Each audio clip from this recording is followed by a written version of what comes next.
ça nous donne déjà une idée de quel genre de papillon qu'on peut être.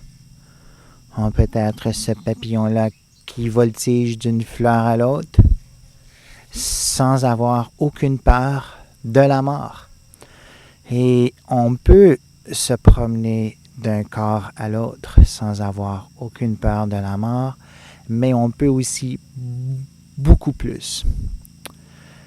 Le papillon se promène de fleur en fleur. On n'est pas, nous, obligé de se promener de corps en corps. On peut avoir une destination spirituelle qui nous libère de tous ces corps qui donnent la souffrance.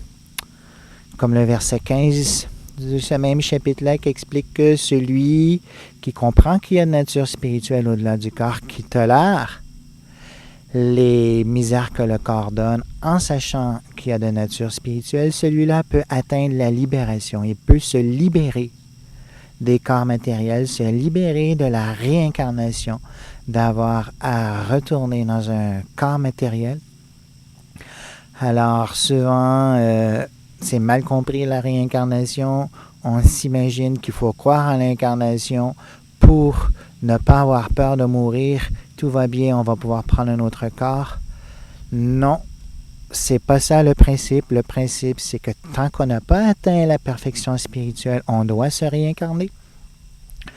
Mais lorsqu'on a atteint la perfection spirituelle, on n'a plus besoin de se promener de corps en corps.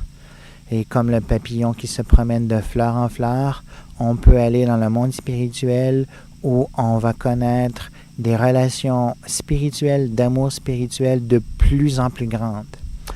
Alors, tel est quel genre de papillon qu'on peut devenir? Pas seulement libre de la peur de la mort, mais libre aussi complètement de la mort et libre complètement de tous les corps matériels. Alors, pour cela, il faut approfondir notre méditation sur l'âme et on va continuer dans le reste de nos enseignements à approfondir cette méditation-là sur l'âme.